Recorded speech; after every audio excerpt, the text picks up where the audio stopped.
I need someone to bring order to my home, and you need a roof that won't collapse under the ice."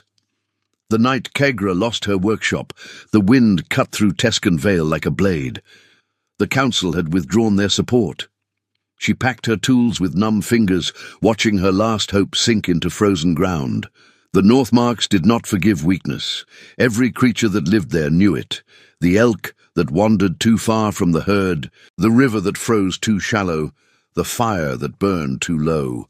Winter was not a season. It was a judge, and it handed down its verdicts without mercy. Kegra knew this better than most. She stood inside her small carpentry shop at the edge of Millbrook, watching the last ember in the forge die. Outside, the wind hurled itself against the wooden walls like something alive and furious, searching for a crack, a gap, any weakness it could use to get inside. The structure groaned under the pressure of the snow piling on the roof. She pressed her green fingers against the workbench and breathed slowly. The council's decision had come that morning, delivered by a pale man in a heavy coat who could not look her in the eye. No more copper, no more protection. The village had decided that paying for orc craftsmanship was no longer worth the social cost. Too many complaints from traders who did not want to do business near a greenskin shop. Too many whispers about her tools, her rituals, her bone ornaments hanging from the doorframe. They called it a budget decision. Kegra called it what it was. She had built things in this town. Good things. A bridge brace that held through 2 floods. Furniture that outlasted the men who ordered it. She had done this with her hands, with wood, with patience. And none of it mattered now. The snow outside was falling thicker. She began packing her tools one by one, wrapping each in cured leather with practiced care. The bone-handled chisels, the copper-tipped awls, the carving knives her mother had given her before the clans scattered across the mountains. Each piece felt heavier than it should. She did not cry. Orcs from the mountain lines did not cry over spilled copper. But there was something in her chest, a stone she could not lift, a cold that had nothing to do with the temperature. When she tied the last bundle, she sat on the workbench and listened to the storm. The shop creaked. A chunk of ice slid off the roof and hit the ground outside like a hammer strike. Somewhere deep in the timber walls, something cracked. This building would not survive the winter. She had known it for weeks. The frame was too old, the wood too dry, too brittle. She had patched what she could, but patching only delays the inevitable. The council's protection had included a maintenance fund she had never thought to value until it was gone. Now, the walls were hers alone. She stood and moved to the small window, brushing frost from the inside of the glass with her thumb. Beyond it, Millbrook's lanterns flickered in the storm, people in warm homes. People with guilds and families and walls that held. Kegra had none of those things now. She pressed her forehead against the cold glass and closed her eyes. Something passed through her then. Not wind, not cold, but a presence. The bone ornaments above the doorframe clicked together without being touched. Her mother's clan shamans had a word for that sound, a spirit testing a threshold, searching for the one it was sent to find. Kegra opened her eyes. The ornaments were still. The wind changed direction. 3 seconds later, 3 heavy knocks landed on her door. The knock did not sound like a request. It landed on the old, warped door with the weight of someone who had never in their life needed to ask permission. Kegra had heard knocks like that before, from clan elders, from mountain warlords, from men who owned things and knew it. She crossed the shop floor and opened the door. Cold air poured in like a wave. Behind it stood a man. He was broad, not tall in the way that made people look up, but wide in the way that made doorways feel smaller. His coat was wolf fur, dark and heavy, dusted white at the shoulders from the falling snow. His jaw was set hard, beneath a short beard threaded with grey. His eyes were pale, the colour of iron left out in the frost. She recognized him. Everyone in the Northmarks recognized Benedict Ashford. He owned the copper mines in the ridge above Tescan Vale. He owned 3 river barges that moved ore down to the southern towns. He had built Bloodstone Fortress with his own hands and the hands of 100 workers over a decade. He was not a lord by title, but the land listened to him the same way. He looked at her without softening his expression. "I know what the council did this morning," he said. His voice was low and roughened by cold air and years of shouting over furnace noise. Kagra kept her hand on the doorframe. "Then you know it is not your concern." "I didn't say it was." He glanced past her into the shop. His eyes moved quickly, the way a man's eyes move when he is calculating. He looked at the empty forge, the packed tools, the cracked ceiling beam she had braced with a metal strap 2 months ago. He looked at the window she had patched with oiled cloth, where the glass had broken. He looked at all of it in 3 seconds. "May I come in?" he said. It was not quite a question. Kagra stepped aside. He entered and stopped in the center of the room, not removing his coat, not sitting. He stood the way a man stands when he does not plan to stay long, but has something important to say before he leaves. "I have a problem," he said. "Most people who knock on my door do. My problem is not a broken chair." He turned to face her fully. "My wife died 3 winters ago. I have 2 boys. Rowan is 8, Miles is 6. Since she passed, the house has become—" He stopped. His jaw tightened. He seemed to be choosing a word carefully. "Unmanageable." Kagra said nothing. "I have workers to run the mines and men to run the barges," he continued. "I do not have anyone to run the house. The boys are wild. Not bad, wild. There is a difference. They need structure. They need someone who will not flinch when Rowan tests them, and he will test them. He tests everyone." The fire was completely dead now. The shop was cold. "You are telling me this because?" Kagra asked. Benedict reached into his coat and pulled out a folded piece of paper. He set it on the workbench without unfolding it. "Because I am proposing an arrangement," he said. "You need a roof that will not fall on you before spring. I need order in my house. I am not talking about charity. I am talking about a contract." Kagra looked at the paper. She did not touch it. The wind outside drove a sheet of snow against the window. The oilcloth patch fluttered, and from somewhere beneath the floorboards, deep where the frozen earth began, she heard a low sound. Not wind, not wood settling, something older.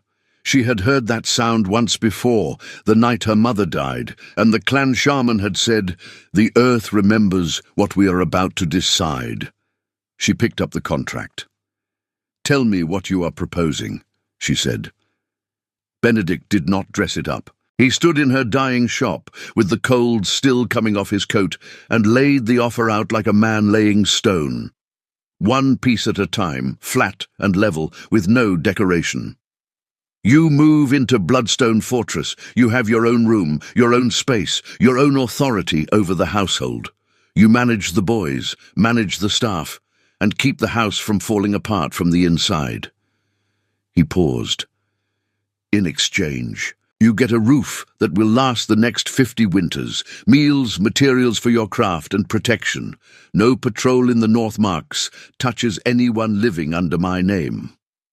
Kagra listened without moving.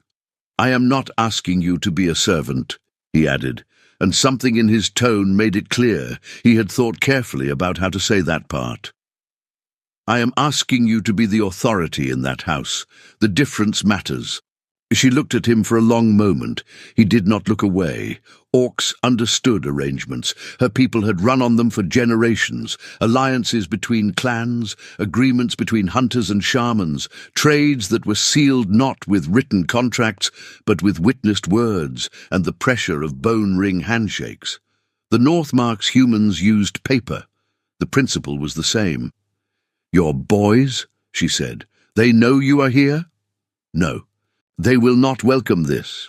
"No," he said again, with no attempt to soften it. "Rowan especially. He is angry at everything right now. He was close to his mother. And you are offering me as a replacement. I am offering you as a structure, not a replacement." He held her gaze. "I am not a sentimental man, Kagra. I am a practical one. I need my house to function. I need my sons to become men who can carry something heavier than their own grief, and I need someone who can look at Rowan when he raises his voice and not step back." She almost smiled at that. "What made you think of me?" she asked. "I watched you work," he said simply. "2 years ago, the bridge at Redstone Creek, the foreman wanted to tear out the whole eastern support. You said no. You looked at the wood for an hour, made 3 cuts, and saved the whole structure." He folded his arms. "You see what is underneath before you touch it. I need that in my house." The compliment landed strangely. She was not used to being seen by humans. Usually she was tolerated, employed, or dismissed, not studied. She looked down at the folded paper on the workbench. "And the law?" she said.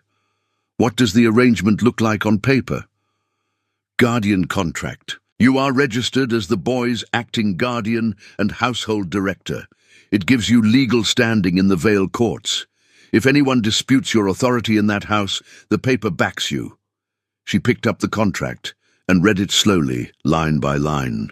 He waited without rushing her. It was clear, it was fair. No hidden language, no clause that twisted the terms. Outside, the wind picked up again. The cracked ceiling beam shifted. A thin dusting of snow sifted through a gap near the roof and settled on the cold forge. In the grey ash of the dead fire, Kagra noticed a shape, a mark the cooling had drawn without intention. Her clan called such things ghostwriting. The dead leaving impressions in what remains. The shape looked like an open hand. She pulled her carving knife from her belt, pressed her thumb to the blade until blood appeared, and pressed it to the bottom of the page. "When do we leave?" she asked.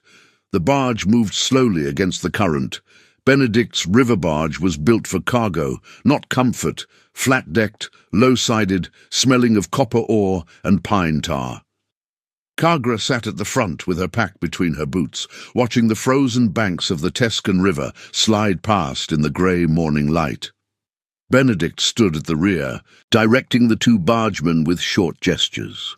He did not talk much during the journey. She appreciated that. She thought about the boys, 8 and 6. Both had lost their mother 3 winters ago. That meant the younger one, Miles, had been 3 years old when it happened. He might not remember her face clearly by now. He would remember feelings, warmth, a voice, a smell, the absence of those things.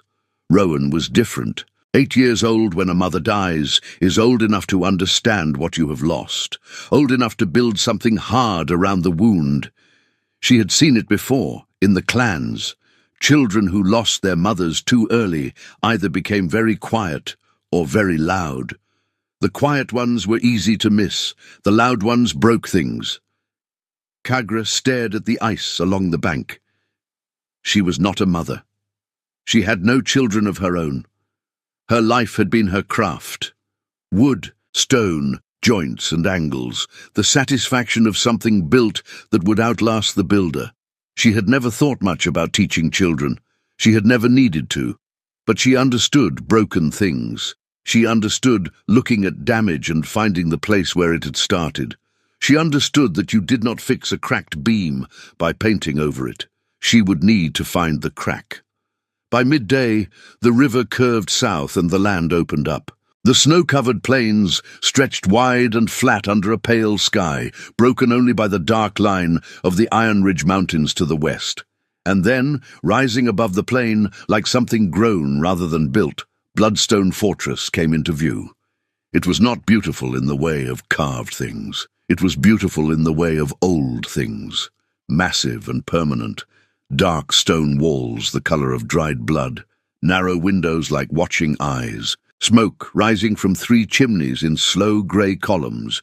It was the most solid structure she had ever seen. Something in her chest settled slightly. The barge docked at the private landing below the fortress. A path of fitted stone led up the hill to the main gate. Benedict walked ahead and Kagra followed, her pack on her back, her tools wrapped in leather at her hip. Halfway up the path, she stopped. There was a woman standing at the edge of the tree line, to the left of the path, still, watching. She wore no coat despite the cold, and her outline was wrong. Too thin at the edges. the way frost looks when morning light hits it from behind. Kagra blinked. The tree line was empty, just pines and shadow. She kept walking. The gate opened before they reached it. A woman in a grey dress stood back to let them pass, looking at Kagra with careful blankness. Inside, iron lanterns lined the walls, the floor was dark slate, and a staircase of heavy timber rose to the upper level. At the top stood a boy. Dark eyes, jaw set, shoulders tight with a decision already made. Behind a stone pillar below, a smaller shape hid, wide eyes, pale face. Benedict removed his coat. "Rowan, this is Kagra. She will be living with us." The boy said nothing for a long moment. "She is not ours," he said. The first week was a war with no declared sides. Rowan did not yell. He was smarter than that. He broke things in ways that could almost be explained as accidents. A jar of lamp oil knocked from a shelf. A set of ledgers shoved behind a cabinet where they could not be found. The door to the kitchen bolted shut from the inside so that breakfast was delayed for the entire household. He watched Kagra the whole time to see what she would do. She did not yell either. She cleaned the oil. She found the ledgers. She borrowed a piece of bent iron from the tool room and unbolted the kitchen door in 4 minutes while Rowan watched from the hallway, with his weight on one leg and his jaw set, eyes measuring. Miles was a different problem. He did not fight. He disappeared. He had an ability to fold himself into corners and under furniture and behind curtains that would have been impressive in any other circumstance. He ate almost nothing. When Kagra entered a room, he would leave it quietly, without running, as though he simply needed to be somewhere else. She let him go. On the third day, she found him in the stable, sitting in the hay beside the smallest of Benedict's horses, a brown mare named after a river. Miles was not doing anything, just sitting with his knees pulled up, leaning against the horse's flank. The horse did not seem to mind. Kagra sat down in the hay a few feet away. She did not speak. She just sat. Miles watched her from the corner of his eye. After a long silence, he said very quietly, "Horses don't lie." "No," she agreed. "They don't." "Papa said you build things," he said. "I do. Can you build something that keeps bad dreams away?" Kagra looked at the boy. His face was serious. He meant the question. "I can show you how to carve a protection symbol into wood," she said carefully. "My people believe it helps. I do not make promises about dreams, but it is something to do with your hands when you feel afraid." Miles looked at her for the first time directly. "Okay," he said. It was the edge of trust. Kagra did not push further. That evening she went looking for Rowan. She found him in the far corner of the second floor, in a small room once used for storage. He had dragged a blanket in there. He looked up at her with the face of someone who expected to be told to leave. She sat down across from him. "I am not here to take anything from you," she said. He said nothing. "I am going to stay anyway, because that is what the contract says, and I honor contracts, but I am not trying to replace something. I am just here." Rowan looked at the floor. "She used to sing," he said. The words came rougher than he intended. Kagra felt the weight of it settle in the small room like smoke. "Teach me one," she said quietly. He looked up, surprised, guarded. "Not tonight," he said finally. Kagra nodded and stood. "Good night, Rowan." She walked back down the hallway. The fortress was quiet. Then, from the far end of the corridor, the direction of the room where Benedict's wife had once slept, sealed now and untouched, came a sound. 3 soft knocks. From inside. Kagra stopped. She listened. Silence followed, deep and complete. She walked on. Some thresholds were not hers to open. The following evening, Kagra sat in the hallway outside the storage room, with her back against the wall and a piece of scrap wood in her hands, carving by lantern light. She was not working on anything important, just keeping her hands busy, the way her mother had taught her. Movement calms the mind. The previous night's conversation with Rowan sat quietly in her chest, unresolved, but not heavy. She had offered. He had said not tonight. That was already more than nothing. She heard him before she saw him. He came and sat beside her in the hallway, without saying anything. He watched her hands work the wood for several minutes. She could feel him thinking, the way you can feel a fire thinking before it catches. "The first line goes like this," he said, and he sang it. His voice was small and a little cracked at the edges in the way of boys who are growing too fast, but the melody was clear and simple, a valley song, one of the old tunes from the lower settlements, the kind sung to children by firelight. She listened without moving her hands. He sang the first 2 lines. Then he stopped. "Go on," she said, without looking up from the wood. He sang the rest. 7 lines total, ending on a note that fell instead of rising. A sad melody, but the kind of sad that was soft rather than sharp. When he finished, the hallway was quiet. "Again," she said, slowly. He sang it again, watching her mouth. She shaped the sounds silently, learning the syllables. "Once more," she said. He sang it a 3rd time and she hummed along, off-pitch but close enough that he did not stop. When it ended, he looked at the piece of wood in her hands. She had carved the ward mark her mother had pressed above every door of their clan's winter shelter, the sign meaning. "What is inside here is protected." "What is that?" he asked. "A ward," she said, "for staying safe through the cold months." She held it out to him. He took it carefully, turned it over, examined the cuts. "Miles is scared of the dark," he said quietly. "I know. He won't say so. He does not need to say so." Rowan closed his fingers around the carving. He looked at her with something still guarded, but with possibility moving underneath it, not warmth yet, but the beginning of warmth. "I will teach you the 2nd verse tomorrow," he said. Then he got up and went to his room. Kagra sat alone in the hallway for a while, listening to the fortress settle. The stone walls held the cold at a distance. Somewhere deep in the structure she could hear the low pulse of heat from the main fireplace. The lantern beside her flickered once, though there was no draught. She looked at it. The flame steadied, then bent, slowly, deliberately, toward the sealed door at the end of the hall. It held that angle for 3 full seconds before returning to center.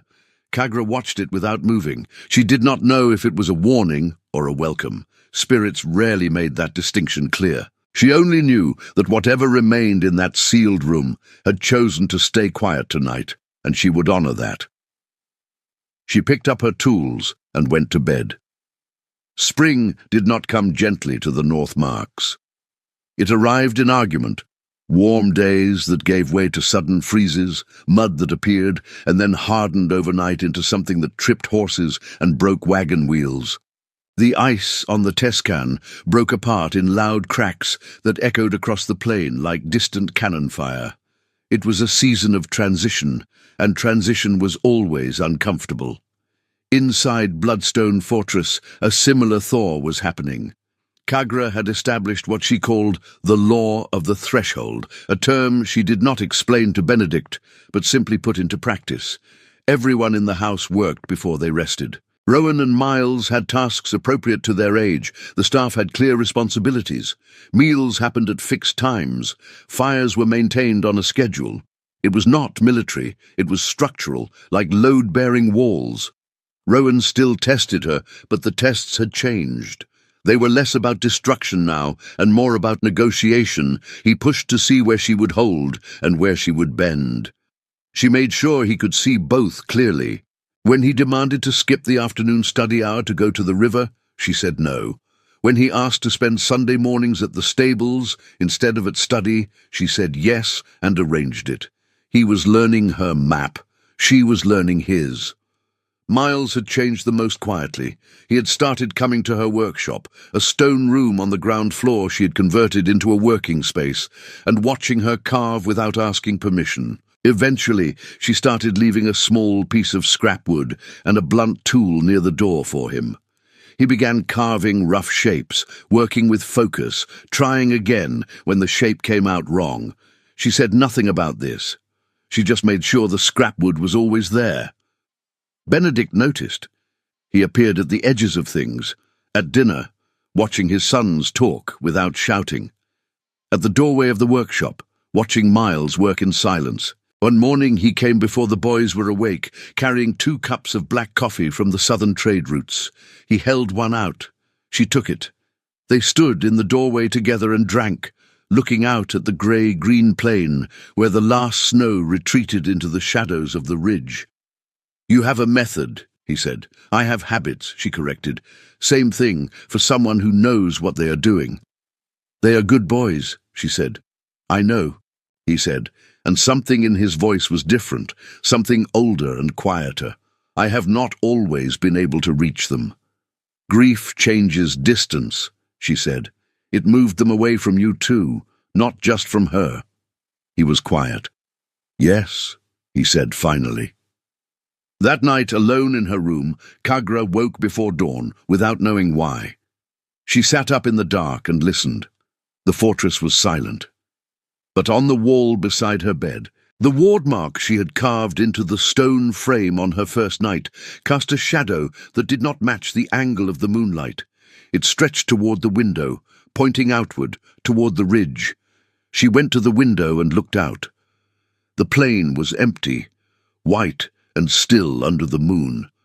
She stood there for a long time, watching. Then she went back to bed. By morning, the shadow was gone. Summer came fully, and the fortress opened up. Doors that had been shut through the cold months were left open. Light moved through the halls in long yellow bars in the morning, and the smell of grass and river water replaced the constant smell of smoke and iron. The boys were outside more, louder and wilder, but in the way that was healthy rather than desperate. Rowan had started working in the workshop with Kagra on afternoons when the heat was too heavy for outdoor work. He had not announced this. He had simply appeared one day, asked what needed doing, and begun. She gave him a task, fitting joints on a set of cabinet panels for one of the valley settlements. Detail work. It required patience. He was clumsy at first. She corrected him without making it significant, showed him the angle, redirected his hand once, let him continue. By the 3rd session, the joints were clean. He did not say anything about it. He did not need to. She could see it in the way he held the work to the light, rotating it, checking the fit, looking for what was wrong before anyone else could point to it. That was a craftsman's habit. It had to grow on its own. Miles had taken to following Benedict on his rounds of the lower mining operations, a compromise Kagra had suggested when it became clear the younger boy needed more of his father. That had required a conversation. She had knocked on Benedict's study door one evening in late spring, entered when he called, and told him plainly, "Miles needs you to show him the mines, not because he wants to work in them, but because he wants to know what his father does when he is not home." "He told you this?" Benedict asked. "No. He never tells me anything directly, but I watch him." A long pause. "I assumed he needed to be left alone," Benedict said. "He is so quiet. I thought he needed space." "He needs presence," she said. "Space and absence feel the same to a child who has already lost someone." Benedict nodded once, stood, and went to find his son. Now, on a warm summer evening, Kagra sat on the bench outside the workshop and watched Benedict and Miles walk back up from the lower grounds together. Miles was talking with gestures about something at the mine mouth. Benedict was listening with his full attention. Rowan came and sat beside her. "He seems different," Rowan said. "Your father or your brother?" Rowan considered. "Both." She nodded. "You seem different too," he said. He was looking at his hands, marked with nicks and calluses from the workshop, the hands of someone learning a trade. "Good different or bad different?" she asked. "Just different, like when a room gets cleaned out. Still the same room, just clearer." Kagra was quiet for a moment. "I will take that," she said. That evening she found a feather on her workshop threshold, black, too large for any bird she knew from the valley. She picked it up and turned it in the light. Her mother's shaman would have called it a marker, a spirit acknowledging a boundary it had agreed not to cross. She set it on the sill and left it there. Some agreements do not need words. The autumn market in Millbrook was the largest gathering of the year. Every settlement within 2 days' ride sent representatives, traders, farmers, miners, hunters. The village square filled with stalls and noise and the smell of roasting meat and sawdust. It was loud and crowded and deeply human in the way of frontier towns, which meant it was full of stares when Benedict's party arrived, and one of the figures beside him had green skin and bone ornaments threaded into her belt. Kagra had been to markets before. She knew how to hold herself in them. She kept her chin level. She moved with purpose. She did not look at the people who stared, but she was aware of all of them. Exits, tensions, who held themselves with intention and who was simply curious. Rowan walked on her left. Miles was on her right, holding his father's hand. At one of the stalls, a trader from the southern settlements made a comment, something low and ugly about greenskins and northern men who could not manage their own households. He said it to the man beside him, not directly, but loud enough. Kagra felt Rowan go still beside her. She put her hand briefly on his shoulder, not holding him back. Just a signal. Wait. Benedict turned slowly and looked at the trader with the stillness that belongs to men who own things and have never needed to shout to make a point. He said nothing. He just looked. The trader found something else to focus on very quickly. Benedict turned back. They kept walking. Later, at the edge of the square, Rowan said, "How did you know not to say anything?" "Because your father handled it," she said. "But you wanted to." "Yes," she said honestly. "But wanting to do something and doing it are two different decisions. You choose based on what the situation needs, not on what you feel. Is that an orc thing or a you thing?" "Both," she said. He nodded. "I was wrong," he said quietly without looking at her. "When you first came, I was wrong about you." She did not make it bigger than it was. "Thank you for saying so." He nodded once and went to find his brother. That evening, back at Bloodstone Fortress, Kagra and Benedict sat beside the fireplace in the main hall after the boys were asleep. She had a piece of wood in her hands. He had a ledger he was not reading. "The trader, today," he said. "I know. It will happen again. I know that too. Does it tire you?" "Yes. But most things worth doing are tiring." He set down the ledger. "What we have built here, it is not what I expected when I knocked on your door." "What did you expect?" she asked. "Order, function, a good arrangement." "What is it now?" she asked. He held her gaze, and behind the careful flatness he kept in his expression was something solid and earned.